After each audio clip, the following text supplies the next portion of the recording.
The title of your talk was Bringing the Farm Back to the City. Why is it back to the city? Well, because in the very early days of cities, Jericho, for instance, Ur, Nineveh, that's where the farms were. They were right in the middle of the city. And then as cities evolved over time and became more and more crowded, it pushed the farm out next to the city and then finally away from the city.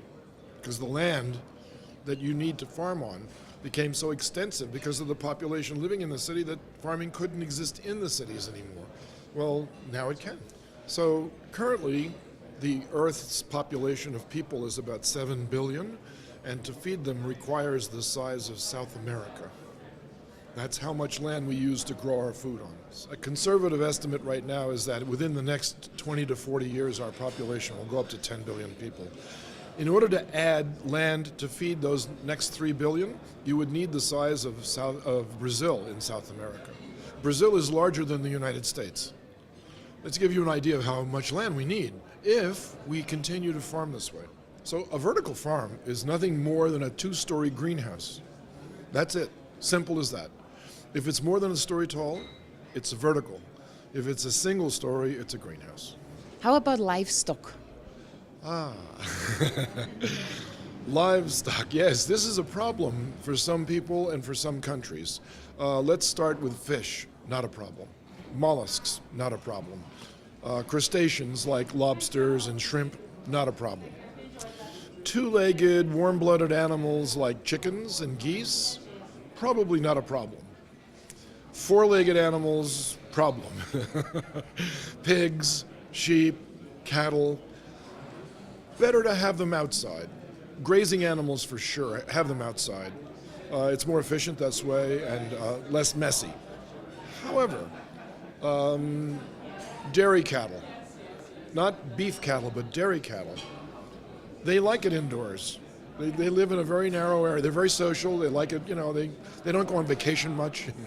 So keeping them in a confined space is something that they're already used to, and I think it's acceptable, but I think animal rights people would still object to putting what you would ordinarily consider an outdoor animal free range in a building.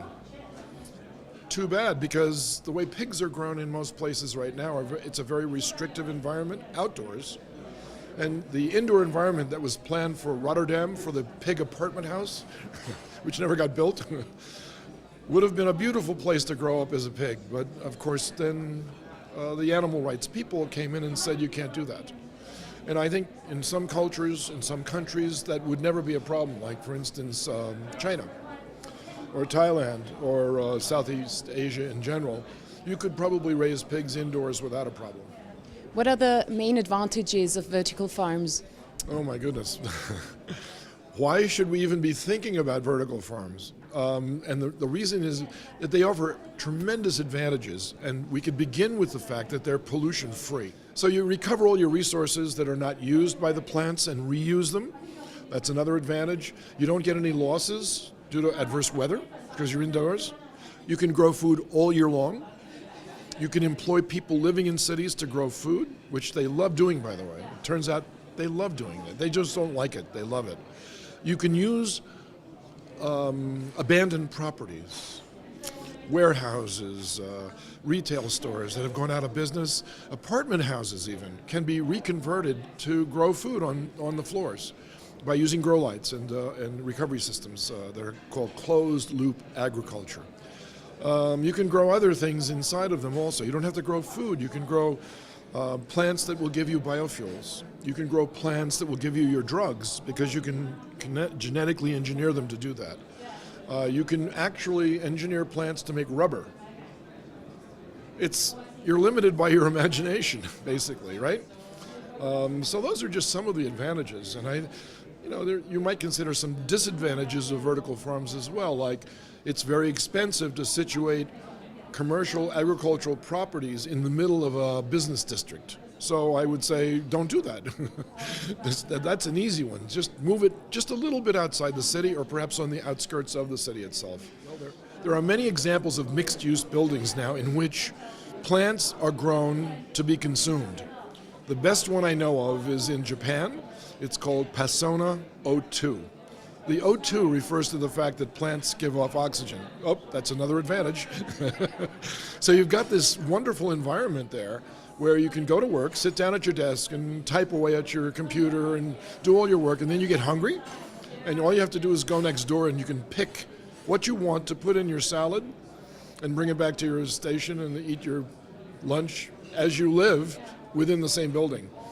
How many real-life vertical farms are there by now? Right. So in Japan, the term vertical farm isn't being used. Rather, the plant factory is the term they apply to vertical farms. And if you look up how many plant factories there are in Japan, it's hundreds. So in Japan, which is an exception to everybody else's rule, because of the Fukushima event, they had a good reason for doing this. They immediately went to an indoor growing system, which keeps out the contamination from the radioactive runoff that they're developing, right? So Japan has lots of them. And then you can find single ones in various places. There's one in Korea, there's one in Singapore, they're building one in Sweden. There are 5 in the United States, all within the Midwest, and all but one are commercial vertical farms producing crops that they sell and make money at. There are 2 in Vancouver. So these are the ones I know about. And the way I found about most of them is I check my email. So I think in the next 6 months, if you were to ask me the same question again, there would be double the number I would just tell you about. And then in another year, maybe we're seeing the curve go like this, and we're right at that little point where it starts to bend. What does a vertical farm consume in terms of energy? It depends on where you live. I can take you to places where energy would never be a consideration because it's free. Can you think of such a place? And the answer is Iceland. All of the geothermal energy you can possibly use in Iceland could be used to convert to electricity, and they do that already. People who live in Iceland have no electric bills, 0. They all use geothermal energy, which is free. Plug it into the ground, you get the heat, you make steam, steam makes the electricity, electricity turns your lights on. So I can show you lots of places like that around the world. Iceland, Italy, all the geothermal energy of all those volcanoes. You can drill not too far down and find that. The North Island of New Zealand, the American Southwest. So those are areas where energy would be, who cares? I'll just do it because we have so much. Another source of energy that's being used more and more today is solar. So if I went to Australia, for instance, which is one gigantic solar panel in just wanting to be used for that, the energy considerations there would be minimal as well. However, most places are not that gifted. So let's look at the efficiency of LED lights. LED lighting is the lighting of choice for indoor farmers. Fluorescent lights will work, but it's half as efficient because it gives the wrong wavelengths. So LED lights can be tuned to the right wavelengths, which is chlorophyll A and chlorophyll B. Blue, red. So you save all of this other light. Your bill only has to pay for the wavelengths that chlorophyll responds to. So LED lights right now are 28% efficient. They're made by Philips. But Philips just announced a more efficient LED light. It's now 68% efficient. So what did that do to your energy bill? It cut it by 2/3. So in another 2 years from now, you'll ask me a different question. Where's the nearest abandoned warehouse that I can set up for a vertical farm? The people who develop vertical farms do not necessarily have to be the people who use vertical farms. For instance, Toyota developed a lithium-ion battery for its cars in Japan, but they can only sell so many cars in Japan. Mostly they developed them for a world market. So imagine a technologically driven country, let's make it Germany in this case, has elected to invest in vertical farming as a technology that it could then sell. What's wrong with that? There's nothing wrong with that. So even though it's not applicable to a situation that you see for yourself, it's a commodity that you could use as an economic driver, saying here's a new industry, we know how to do it and we'll help you. So who needs vertical farms? And the answer is the entire Middle East. They import 80 to 90% of their food. They're very wealthy, but they don't have any pasture land. Well, they don't need pasture land. We'll build them a building that will make all of the... That's an easy one. So the country of Korea is already doing that. They built one vertical farm. They're now marketing vertical farming to the world. That's extremely clever thinking. So don't think locally, think globally. One last question. When you think about the year 2014, which trend, which development is likely to come next year? Cheaper energy. More efficient use of energy. More efficient use of energy and clean. In one more year, you will see all of these lights convert. It'll look the same.